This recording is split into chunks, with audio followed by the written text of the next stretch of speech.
Hello students, ਅੱਜ ਅਸੀਂ ਸ਼ੁਰੂ ਕਰਨ ਲੱਗੇ ਹਾਂ ਮਹਾਤਮਾ ਬੁੱਧ ਲਾਰਡ ਬੁੱਧ। ਤਾਂ ਇਸ ਦੇ ਵਿੱਚ ਦੇਖਦੇ ਹਾਂ ਅਸੀਂ ਵੀ ਉਸ ਸਮੇਂ ਜਿਹੜਾ ਹਿੰਦੂ ਧਰਮ ਸੀ ਉਹ ਜੋ ਬਹੁਤ ਜ਼ਿਆਦਾ ਜਿਹੜਾ ਪ੍ਰਚਲਿਤ ਸੀ ਪਹਿਲਾਂ ਤੋਂ, ਤਾਂ ਪਰ ਹੌਲੀ ਹੌਲੀ ਦੋ ਧਰਮ ਜੈਨ ਧਰਮ ਅਤੇ ਬੁੱਧ ਧਰਮ ਇਹਨਾਂ ਦਾ ਬਹੁਤ ਜ਼ਿਆਦਾ ਵਿਕਾਸ ਹੋਇਆ। ਤਾਂ ਇਸ ਦੇ ਕੀ ਕਾਰਨ ਸੀਗੇ? ਤਾਂ ਇਸ ਦੇ ਲਈ ਉਸ ਸਮੇਂ ਦੀ ਰਾਜਨੀਤਿਕ ਅਵਸਥਾ ਭਾਵ ਬਿੰਬੀਸਾਰ ਅਤੇ ਅਜਾਤਸ਼ਤਰੂ ਜਿਹੜੇ ਰਾਜੇ ਸੀਗੇ ਉਹ ਦੋਵੇਂ ਸਹਿਣਸ਼ੀਲ ਸੀਗੇ। ਤਾਂ ਉਸ ਸਮੇਂ ਜਿਹੜੇ ਬ੍ਰਾਹਮਣ ਸੀਗੇ ਬਹੁਤ ਭ੍ਰਿਸ਼ਟਾਚਾਰੀ ਹੋ ਗਏ ਸੀਗੇ। ਤਾਂ ਲੋਕਾਂ ਦੀ ਉਹਨਾਂ ਵਿਰੁੱਧ ਆਵਾਜ਼ ਉੱਠਣੀ ਬਹੁਤ ਜ਼ਰੂਰੀ ਸੀ। ਇਸ ਕਰਕੇ ਲੋਕਾਂ ਨੇ ਜਦੋਂ ਆਵਾਜ਼ ਉਠਾਈ ਤਾਂ ਅਜਾਤਸ਼ਤਰੂ ਅਤੇ ਬਿੰਬੀਸਾਰ ਨੇ ਧਰਮ ਪ੍ਰਤੀ ਸਹਿਣਸ਼ੀਲਤਾ ਅਪਣਾਈ ਹੋਈ ਸੀ। ਉਹਨਾਂ ਨੇ ਜਿਹੜਾ ਉਸ ਸਮੇਂ ਦੇ ਧਰਮ ਆ ਚੁੱਕੇ ਸੀ, ਦੋ ਬੁੱਧ ਧਰਮ ਅਤੇ ਜੈਨ ਧਰਮ ਦੋਵਾਂ ਨੂੰ ਸਰਪ੍ਰਸਤੀ ਦਿੱਤੀ। ਅਤੇ ਇਹਦੇ ਵਿੱਚ ਸਮਾਜਿਕ ਅਤੇ ਧਾਰਮਿਕ ਕਾਰਨ ਬਹੁਤ ਮਹੱਤਤਾ ਰੱਖਦੇ ਆ। ਜਿਵੇਂ ਹਿੰਦੂ ਧਰਮ ਵਿੱਚ ਬਹੁਤ ਸਾਰੀ ਜਟਿਲਤਾ ਆ ਗਈ ਸੀ। ਜਦੋਂ ਹਿੰਦੂ ਧਰਮ ਹੋਂਦ ਦੇ ਵਿੱਚ ਆਇਆ ਸੀ ਵੈਦਿਕ ਕਾਲ ਦੇ ਵਿੱਚ, ਤਾਂ ਉਦੋਂ ਬਹੁਤ ਸਾਦਾ ਸੀਗਾ।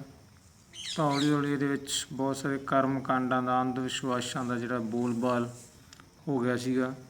ਜਿਹੜੀ ਦੀ ਫਿਲਾਸਫੀ ਸੀ ਉਹ ਸਧਾਰਨ ਲੋਕਾਂ ਦੀ ਸਮਝ ਤੋਂ ਬਾਹਰ ਦੀ ਗੱਲ ਸੀ।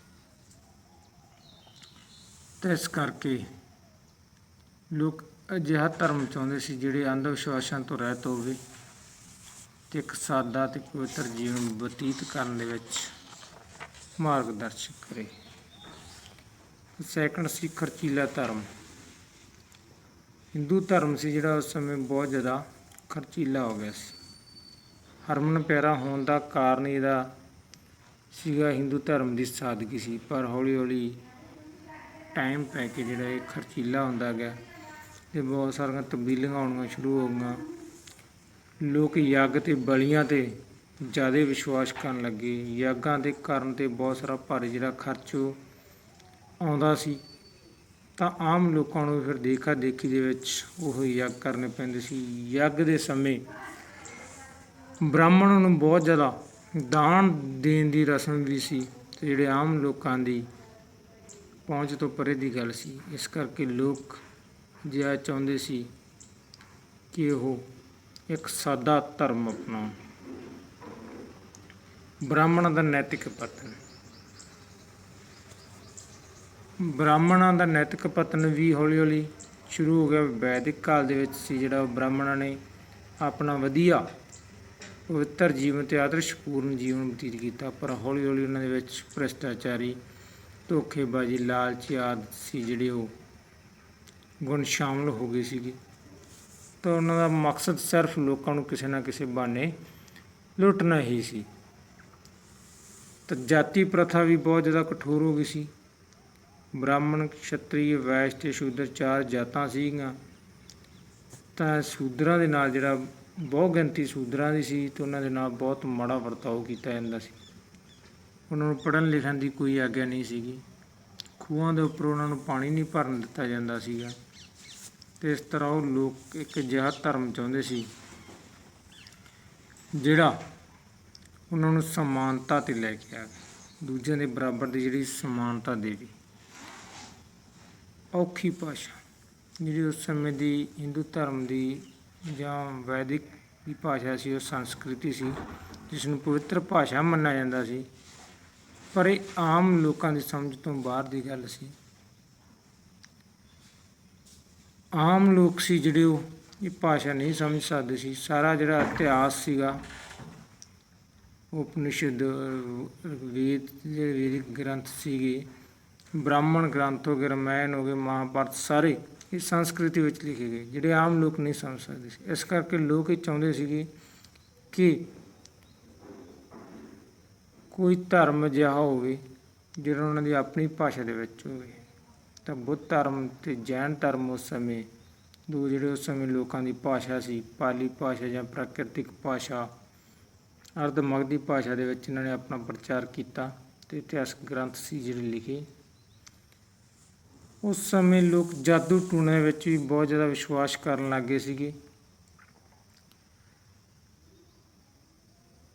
ਜਾਦੂ ਟੂਣਿਆਂ ਦੇ ਵਿੱਚ ਵਿਸ਼ਵਾਸ ਕਰਨ ਦੇ ਨਾਲ ਲੋਕਾਂ ਦੇ ਵਿੱਚ ਅੰਧ ਵਿਸ਼ਵਾਸ ਤਾਂ ਹੋਰ ਜ਼ਿਆਦਾ ਵੱਧਦੀ ਗਈ ਅਤੇ ਇਸ ਕਰਕੇ ਜਿਹੜੇ ਗਿਆਨੀ ਲੋਕ ਸੀਗੇ, ਜਾਗਰੂਕ ਲੋਕ ਸੀਗੇ, ਉਹ ਅਜਿਹਾ ਨਹੀਂ ਚਾਹੁੰਦੇ ਸੀ ਅਤੇ ਉਹ ਅਜਿਹਾ ਧਰਮ ਚਾਹੁੰਦੇ ਸੀ ਜਿਹੜਾ ਬਿਲਕੁਲ ਸਾਦਾ ਹੋਵੇ ਅਤੇ ਇਹਨਾਂ ਕਰਮ ਕਾਂਡਾਂ ਤੋਂ ਦੂਰ ਹੋਵੇ। ਤਾਂ ਹੁਣ ਗੱਲ ਕਰਦੇ ਆਪਾਂ ਮਹਾਤਮਾ ਬੁੱਧ ਦੇ ਜੀਵਨ ਬਾਰੇ। ਮਹਾਤਮਾ ਬੁੱਧ ਦਾ ਜੀਵਨ, ਸਭ ਤੋਂ ਪਹਿਲਾਂ ਜਨਮ ਅਤੇ ਮਾਤਾ ਪਿਤਾ। ਮਹਾਤਮਾ ਬੁੱਧ ਦਾ ਜਨਮ ਬਾਰੇ ਜਿਹੜਾ ਇਤਿਹਾਸਕਾਰਾਂ ਦੇ ਵਿੱਚ ਮਤਭੇਦ ਹੈ ਜਨਮ ਤਿਥੀ ਨੂੰ ਲੈ ਕੇ। ਤਾਂ ਕੁਝ ਇਤਿਹਾਸਕਾਰ 566 ਜਾਂ ਕੁਝ 67 ਈਸਵੀ ਪੂਰਵ ਜਿਹੜੀ ਉਹ ਮੰਨਦੇ। ਤਾਂ ਜ਼ਿਆਦਾਤਰ ਇਤਿਹਾਸਕਾਰ 566 ਈਸਵੀ ਪੂਰਵ ਨਾਲ ਸੰਬੰਧਿਤ ਨੇ। ਤਾਂ ਉਹਨਾਂ ਦਾ ਜਨਮ ਸੀ ਜਿਹੜਾ ਸ਼ੁੱਧੋਧਨ ਦੇ ਘਰ, ਪਿਤਾ ਦਾ ਨਾਂ ਸੀਗਾ ਸ਼ੁੱਧੋਧਨ ਦੇ ਘਰ ਲੂੰਬਣੀ ਨਾਂ ਦੇ ਪਿੰਡ ਵਿੱਚ ਹੋਇਆ। ਤਾਂ ਉਸ ਸਮੇਂ ਉਹਨਾਂ ਦੀ ਮਾਤਾ ਕਹਿੰਦੇ ਪੇਕਿਆਂ ਤੋਂ ਜਿਹੜਾ ਆਪਣੇ ਪਿੰਡ ਆ ਰਹੀ ਸੀਗੀ, ਕਪਿਲਵਸਤੂ ਆ ਰਹੀ ਸੀ। ਤਾਂ ਉਹਨਾਂ ਦੇ ਪਿਤਾ ਸ਼ਾਕਿਆ ਗਣਰਾਜ ਦੇ ਰਾਜਾ ਸੀਗੇ, ਰਾਜਾ ਸ਼ੁੱਧੋਧਨ, ਜਿਹੜਾ ਆਧੁਨਿਕ ਸਮੇਂ ਦੇ ਵਿੱਚ ਨੇਪਾਲ ਦੇ ਇਲਾਕੇ ਦੇ ਵਿੱਚ ਤਰਾਈ ਪ੍ਰਦੇਸ਼ ਆ ਉੱਥੇ ਪੈਂਦਾ ਹੈ। ਤਾਂ ਬਚਪਨ ਦਾ ਨਾਂ ਜਿਹੜਾ ਸੀ ਮਹਾਤਮਾ ਬੁੱਧ ਦਾ ਸਿਧਾਰਥ ਰੱਖਿਆ ਗਿਆ ਅਤੇ ਮਾਤਾ ਦਾ ਨਾਮ ਮਹਾਮਾਇਆ ਸੀ। ਇੱਕ ਪ੍ਰਸਿੱਧ ਗਾਥਾ ਦੇ ਅਨੁਸਾਰ ਕਹਿੰਦੇ ਵੀ ਮਹਾਮਾਇਆ ਦਾ ਜਿਹੜਾ ਪੁੱਤਰ ਉਹ ਨਹੀਂ ਹੋ ਰਿਹਾ ਸੀਗਾ ਅਤੇ ਇੱਕ ਰਾਤ ਉਸ ਨੂੰ ਸੁਪਨਾ ਆਇਆ ਕਿ ਉਹਦੇ ਸਰੀਰ ਦੇ ਵਿੱਚ ਇੱਕ ਚਿੱਟਾ ਹਾਥੀ ਪ੍ਰਵੇਸ਼ ਕਰ ਗਿਆ। ਤਾਂ ਜਦੋਂ ਇਸ ਦਾ ਅਰਥ ਪੁੱਛਿਆ ਗਿਆ ਪੰਡਤਾਂ ਨੂੰ ਤਾਂ ਉਹਨਾਂ ਨੇ ਦੱਸਿਆ ਵੀ ਇੱਕ ਬੱਚਾ ਜਿਹੜਾ ਉਹ ਜਨਮ ਲੈਣ ਵਾਲਾ ਹੈ, ਜਿਹੜਾ ਕਿ ਇੱਕ ਬਹੁਤ ਅਗਿਆਨੀ ਸਿੱਧ ਹੋਵੇਗਾ। ਅਤੇ ਭਵਿੱਖਬਾਣੀ ਸਹੀ ਸਾਬਤ ਹੋਈ। ਬਾਅਦ ਦੇ ਵਿੱਚ ਉਹਨਾਂ ਦੇ ਘਰ ਇੱਕ ਪੁੱਤਰ ਜਿਸ ਦਾ ਨਾਂ ਸਿਧਾਰਥ ਰੱਖਿਆ ਅਤੇ ਜਨਮ ਹੋਇਆ। ਜਨਮ ਸਮੇਂ ਕਈ ਚਮਤਕਾਰ ਵੀ ਕਹੇ ਜਾਂਦੇ ਆ ਜਿਹੜੇ ਹੋਏ। ਜਨਮ ਲੈਂਦੇ ਸਾਰ ਕਹਿੰਦੇ ਉਸ ਸਥਾਨ ਤੋਂ ਜਿਹੜਾ ਪਾਣੀ ਦਾ ਚਸ਼ਮਾ ਉਹ ਫੁੱਟ ਨਿਕਲਿਆ। ਤਾਂ ਸਿਧਾਰਥ ਨੂੰ ਉਸ ਦੇ ਵਿੱਚ ਇਸ਼ਨਾਨ ਕਰਵਾਇਆ ਗਿਆ। ਤਾਂ ਇਸ ਤਰ੍ਹਾਂ ਜਨਮ ਲੈਂਦੇ ਸਾਰ ਹੀ ਬਾਲਕ ਸੀ ਜਿਹੜਾ ਕਹਿੰਦੇ 7 ਕਦਮ ਚੱਲ ਪਿਆ ਸੀ ਉਸ ਸਮੇਂ। ਇੱਕ ਸੈਕਿੰਡ ਹੋਰ ਹੈ ਤਾਂ ਉਹਦੇ ਵਿੱਚ ਕਹਿੰਦੇ ਵੀ ਜਨਮ ਲੈਂਦੇ ਸਾਰ ਸਿਧਾਰਥ ਨੇ 7 ਸ਼ਲੋਕ ਬੋਲੇ ਜਿਨ੍ਹਾਂ ਦਾ ਅਰਥ ਇਹ ਸੀਗਾ ਕਿ ਉਸ ਦਾ ਆਖਰੀ ਜਨਮ ਹੈ। ਤਾਂ ਕਾਲਦੇਵ ਨਾਂ ਦੇ ਰਿਸ਼ੀ ਨੇ ਜਿਹੜੀ ਭਵਿੱਖਬਾਣੀ ਕੀਤੀ ਬੱਚੇ ਨੂੰ ਦੇਖ ਕੇ ਵੀ ਇਹ ਬੱਚਾ ਜਿਹੜਾ ਕਿ ਇੱਕ ਬਹੁਤ ਮਹਾਨ ਗਿਆਨੀ ਹੋਵੇਗਾ। ਤਾਂ ਬਾਅਦ ਵਿੱਚ ਭਵਿੱਖਬਾਣੀ ਸਹੀ ਸਾਬਤ ਹੋਈ ਅਤੇ ਉਸਦੀ ਮਾਤਾ ਮਹਾਮਾਇਆ ਦਾ ਮਹਾਤਮਾ ਬੁੱਧ ਦੀ ਜਾਂ ਸਿਧਾਰਥ ਦੀ ਜਨਮ ਤੋਂ 7ਵੇਂ ਦਿਨ ਦੇਹਾਂਤ ਹੋ ਜਾਂਦਾ। ਤਾਂ ਉਹਦਾ ਸਾਰਾ ਪਾਲਣ ਪੋਸ਼ਣ ਉਹਦੀ ਮਾਸੀ ਪ੍ਰਜਾਪਤੀ ਗੌਤਮੀ ਕਰਦੀ ਹੈ। ਬਚਪਨ ਅਤੇ ਜਨਮ। ਬਚਪਨ ਸਿਧਾਰਥ ਦਾ ਜਿਹੜਾ ਪਾਲਣ ਸੀ ਉਹ ਬੜਾ ਲਾਡ ਪਿਆਰ ਦੇ ਨਾਲ ਹੁੰਦਾ। ਸਿੱਖਿਆ ਦੇਣ ਲਈ ਹਰ ਪ੍ਰਬੰਧ ਜਿਹੜੇ ਉਹ ਕੀਤੇ ਜਾਂਦੇ ਆ ਬਾਲ ਅਵਸਥਾ ਦੇ ਵਿੱਚ ਉਹਦੇ। ਉਹਨੂੰ ਰਾਜਕੁਮਾਰਾਂ ਵਰਗੀ ਯੋਗਤਾ, ਕਿਉਂਕਿ ਪਿਤਾ ਉਹਦਾ ਰਾਜਾ ਸੀ, ਰਾਜਕੁਮਾਰਾਂ ਵਰਗੀ ਯੋਗਤਾ ਲਿਆਉਂਦੇ ਹਰੇਕ ਸਿੱਖਿਆ ਜਿਹੜੀ ਉਹ ਦਿੱਤੀ ਜਾਂਦੀ ਹੈ। ਪਰ ਉਹਦਾ ਕੰਮ ਦੁਨਿਆਵੀ ਜਿਹੜਾ ਉਹਦਾ ਧਿਆਨ ਸੀ ਉਹ ਦੁਨਿਆਵੀ ਕੰਮਾਂ ਦੇ ਵਿੱਚ ਨਾ ਲੱਗਿਆ ਅਤੇ ਇਸ ਕਰਕੇ ਉਹ ਇਕਾਂਤ ਵਸ ਰਹਿਣ ਲੱਗੇ ਉਹਨਾਂ ਦਾ ਜਿਹੜਾ ਧਿਆਨ ਸੀ ਉਹ ਸੰਸਾਰਕ ਕੰਮਾਂ ਦੇ ਵਿੱਚ ਨਹੀਂ ਸੀਗਾ, ਅਧਿਆਤਮਿਕ ਰੁਚੀ ਰੱਖਣ ਲੱਗੇ। ਉਹ ਗੰਭੀਰ ਸੁਭਾਅ ਦੇ ਬਾਲਕ ਸੀ। ਕੋਈ ਵੀ ਜੋ ਵੀ ਉਹਦੀ ਸਿੱਖਿਆ ਵਾਸਤੇ ਪ੍ਰਬੰਧ ਕੀਤੇ ਗਏ, ਕਹਿੰਦੇ ਵੀ ਉਹਦੇ ਰਹਿਣ ਲਈ ਅਲੱਗ-ਅਲੱਗ ਤਿੰਨੋਂ ਬਾਰਿਸ਼ ਦੇ ਮੌਸਮ ਦੇ ਵਿੱਚ, ਗਰਮੀ ਦੇ ਵਿੱਚ ਜਾਂ ਬਸੰਤ ਰੁੱਤ ਲਈ ਅਲੱਗ-ਅਲੱਗ ਮਹਿਲ ਬਣਾਏ ਗਏ, ਪਰ ਕੁਝ ਵੀ ਉਸ ਨੂੰ ਸੰਤੁਸ਼ਟ ਸੀ ਜਿਹੜਾ ਉਹ ਨਾ ਕਰ ਸਕਿਆ। ਤਾਂ ਆਖਰ ਉਹਦੇ ਪਿਤਾ ਸੁਧੋਧਨ ਨੇ ਉਹਨਾਂ ਦਾ ਧਿਆਨ ਸੀ ਜਿਹੜਾ ਅਧਿਆਤਮਿਕ ਵਿਚਾਰਾਂ ਤੋਂ ਹਟਾਉਣ ਦੇ ਲਈ ਉਹਨਾਂ ਦਾ ਵਿਆਹ 16 ਸਾਲ ਦੀ ਉਮਰ ਵਿੱਚ ਰਾਜਕੁਮਾਰੀ ਯਸ਼ੋਧਰਾ, ਜੋ ਸ਼ਕ ਵੰਸ਼ ਦੇ ਰਾਜਕੁਮਾਰੀ ਸੀਗੀ, ਤਾਂ ਉਸ ਦੇ ਨਾਲ ਕਰ ਦਿੱਤਾ। ਤਾਂ ਉਹਨਾਂ ਦੇ ਘਰ ਇੱਕ ਪੁੱਤਰ ਦਾ ਜਨਮ ਹੋਇਆ ਜਿਸ ਦਾ ਨਾਂ ਰਾਹੁਲ ਰੱਖਿਆ ਗਿਆ। ਰਾਹੁਲ ਦਾ ਅਰਥ ਹੈ ਬੰਧਨ। ਤਾਂ ਇਸ ਅਜਿਹਾ ਕੰਮ ਕਰਨ 'ਤੇ ਵੀ ਸੀ ਜਿਹੜਾ ਮਹਾਤਮਾ ਬੁੱਧ ਦਾ ਜਿਹੜਾ ਧਿਆਨ ਸੀ ਉਹ ਦੁਨਿਆਵੀ ਕੰਮਾਂ ਦੇ ਵਿੱਚ ਨਾ ਲੱਗ ਸਕਿਆ। 4 ਮਹਾਨ ਦ੍ਰਿਸ਼ ਵੈਰੀ ਇੰਪੋਰਟੈਂਟ ਹੈ। ਤਾਂ ਸਿਧਾਰਥ ਨੂੰ ਇੱਕ ਦਿਨ ਆਪਣੇ ਰਥਵਾਨ ਚੰਨਾਂ ਨੂੰ ਲੈ ਕੇ ਬਾਹਰ ਨਿਕਲੇ ਤਾਂ ਉਹਨਾਂ ਨੇ 4 ਮਹਾਨ ਦ੍ਰਿਸ਼ ਦੇਖੇ। ਸਭ ਤੋਂ ਪਹਿਲਾਂ ਇੱਕ ਬੁੱਢਾ ਆਦਮੀ ਜਿਸ ਨੂੰ ਘਰੋਂ ਬਾਹਰ ਕੱਢ ਦਿੱਤਾ ਸੀ। ਦੂਸਰਾ ਇੱਕ ਰੋਗੀ ਵਿਅਕਤੀ ਸੀਗਾ ਜਿਹਨੂੰ ਕੋਈ ਰੋਗ ਨਾ ਲੱਗਿਆ ਹੋਇਆ ਸੀਗਾ। ਤੀਸਰਾ ਇੱਕ ਮੁਰਦਾ। ਤੀਸਰਾ ਸੀ ਜਿਹੜਾ ਉਹ ਇੱਕ ਮੁਰਦਾ ਆਦਮੀ ਦੀ ਅਰਥੀ ਜਿਹਦੇ ਪਾਸ ਬੈਠੇ ਹੋਏ ਦੇ ਪੜੋਸੀ ਜਿਹੀ ਪਿੱਠ ਸਿਆਪਾ ਕਹਿ ਦੇ ਕਿ ਆਪਾਂ ਉਹ ਕਰ ਰਹੇ ਸੀਗੇ। ਅਤੇ ਚੌਥਾ ਇੱਕ ਸਾਧੂ ਸੰਤ ਜਿਹੜਾ ਫਕੀਰ ਸੀ ਉਹ ਦੇਖਿਆ। ਤਾਂ ਉਸਨੇ ਸਮਝਿਆ ਮਹਾਤਮਾ ਬੁੱਧ ਨੇ ਵੀ ਇਹ ਦੁਨੀਆ ਦੁੱਖਾਂ ਦਾ ਘਰ ਹੈ। ਇਸ ਲਈ ਸਿਧਾਰਥ ਨੇ ਆਪਣਾ ਜਿਹੜਾ ਘਰ ਉਹ ਤਿਆਗ ਦਿੱਤਾ। ਤਾਂ ਆਖਰ ਇੱਕ ਰਾਤ ਤੋਂ ਆਪਣੇ ਪਤਨੀ, ਬੱਚੇ ਅਤੇ ਪਰਿਵਾਰ ਨੂੰ ਸੁੱਤਾ ਪਿਆ ਛੱਡ ਕੇ ਉਹ ਘਰੋਂ ਬਾਹਰ ਚਲੇ ਗਏ। ਅਤੇ ਉਸ ਸਮੇਂ ਉਹਨਾਂ ਦੀ ਉਮਰ ਸੀ ਜਿਹੜੀ ਉਹ 29 ਸਾਲਾਂ ਦੀ ਸੀ। 29 ਵਰ੍ਹਿਆਂ ਦੀ ਉਮਰ ਦੇ ਵਿੱਚ ਉਹਨਾਂ ਨੇ ਆਪਣਾ ਜਿਹੜਾ ਘਰ ਸੀਗਾ ਉਹ ਤਿਆਗ ਦਿੱਤਾ। ਗਿਆਨ ਦੀ ਪ੍ਰਾਪਤੀ। ਘਰ ਤਿਆਗਣ ਤੋਂ ਬਾਅਦ ਸਿਧਾਰਥ ਪਹਿਲਾਂ ਮਗਧ ਦੀ ਰਾਜਧਾਨੀ ਰਾਜਗ੍ਰਹਿ ਪਹੁੰਚੇ। ਉੱਥੇ ਉਹਨਾਂ ਨੇ ਗੁਰੂਆਂ ਅਰਧ ਕਲਾਮ ਅਤੇ ਉਦਰਿਕ ਰਾਮਪੁੱਤਰ ਕੋਲੋਂ ਜਿਹੜੀ ਸਿੱਖਿਆ ਪ੍ਰਾਪਤ ਕੀਤੀ, ਪਰ ਉਹਨਾਂ ਦੇ ਮਨ ਨੂੰ ਸ਼ਾਂਤੀ ਨਾ ਮਿਲੀ। ਤਾਂ ਫਿਰ ਉਹ ਆਪਣੇ 5 ਸਾਥੀਆਂ ਨੂੰ ਨਾਲ ਲੈ ਕੇ ਔਰਵੇਲਾ ਦੇ ਜੰਗਲਾਂ ਵਿੱਚ ਗਏ, ਜਿੱਥੇ ਉਹਨਾਂ ਨੇ 6 ਸਾਲ ਤਪੱਸਿਆ ਹੋਰ ਕੀਤੀ, ਪਰ ਇੱਕ ਕਠੋਰ ਤਪ ਵੀ ਉਹਨਾਂ ਨੂੰ ਗਿਆਨ ਪ੍ਰਾਪਤ ਨਾ ਕਰ ਸਕੇ। ਅਤੇ ਜਿਹੜੇ 5 ਸਾਥੀ ਸੀ ਉਹਨਾਂ ਦੇ, ਉਹ ਉਹਨਾਂ ਨੂੰ ਛੱਡ ਕੇ ਚਲੇ ਗਏ। ਤਾਂ ਹੁਣ ਸਿਧਾਰਥ ਇਕੱਲੇ ਰਹਿ ਜਾਂਦੇ ਆ। ਤਾਂ ਉੱਥੋਂ ਬੋਧ ਗਇਆ ਚਲੇ ਜਾਂਦੇ ਆ। ਸਿਧਾਰਥ ਸੀ ਜਿਹੜੇ ਉਹ ਬੋਧ ਗਇਆ ਚਲੇ ਜਾਂਦੇ ਆ। ਤਾਂ ਜਿਹੜੇ 5 ਸਾਥੀ ਸੀ ਉਹਨਾਂ ਨੂੰ 5 ਵੱਡੇ ਵੀ ਕਿਹਾ ਜਾਂਦਾ। ਤਾਂ ਬੋਧ ਗਇਆ ਜਾ ਕੇ ਇੱਕ ਪਿੱਪਲ ਦੇ ਰੁੱਖ ਹੇਠਾਂ ਸਮਾਧੀ ਲਾ ਕੇ ਬੈਠ ਜਾਂਦੇ ਆ। ਤਾਂ ਸਮਾਧੀ ਜਿਹੜੀ ਕੁਝ ਇਤਿਹਾਸਕਾਰਾਂ ਅਨੁਸਾਰ 48 ਦਿਨ ਦੀ ਸਮਾਧੀ ਮਗਰੋਂ, ਕੁਝ ਇਹਨਾਂ ਨੂੰ 7 ਦਿਨ ਦੀ ਸਮਾਧੀ ਕਹਿੰਦੇ ਆ। ਤਾਂ ਨਿਰੰਜਨਾ ਨਦੀ ਦੇ ਕੰਢੇ 'ਤੇ ਜਿਹੜਾ ਪਿੱਪਲ ਦੇ ਰੁੱਖ ਹੇਠਾਂ ਬੈਠਦੇ ਆ, ਤਾਂ ਉੱਥੇ ਉਹਨਾਂ ਨੂੰ ਕਹਿੰਦੇ ਗਿਆਨ ਦੀ ਜਿਹੜੀ ਪ੍ਰਾਪਤੀ ਉਹ ਹੁੰਦੀ ਹੈ।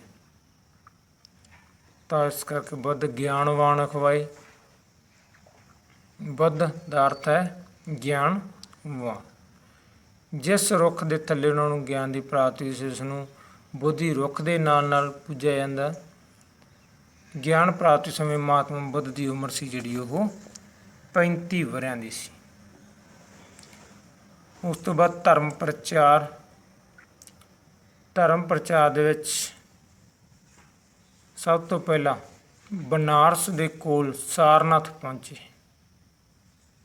ਬਨਾਰਸ ਕੋਲ ਸਾਰਨਾਥ, ਇੱਥੇ ਮਹਾਤਮਾ ਬੁੱਧ ਨੇ ਆਪਣਾ ਪਹਿਲਾ ਉਪਦੇਸ਼ ਸੀ ਜਿਹੜਾ ਆਪਣੇ ਪੁਰਾਣੇ 5 ਸਾਥੀ ਜਿਹੜੇ ਉਸ ਨੂੰ ਛੱਡ ਕੇ ਆਏ ਸੀਗੇ ਤਪੱਸਿਆ ਦੇ ਵਿੱਚ, ਜਿਨ੍ਹਾਂ ਨੂੰ 5 ਵੱਡੇ ਵੀ ਕਿਹਾ ਜਾਂਦਾ, ਉਹਨਾਂ ਨੂੰ ਸਭ ਤੋਂ ਪਹਿਲਾਂ ਆਪਣਾ ਉਪਦੇਸ਼ ਦਿੱਤਾ, ਜਿਸ ਨੂੰ ਧਰਮ ਚੱਕਰ ਪਰਿਵਰਤਨ ਦੇ ਨਾਂ ਨਾਲ ਵੀ ਯਾਦ ਕੀਤਾ ਜਾਂਦਾ। ਧਰਮ ਚੱਕਰ ਪਰਿਵਰਤਨ।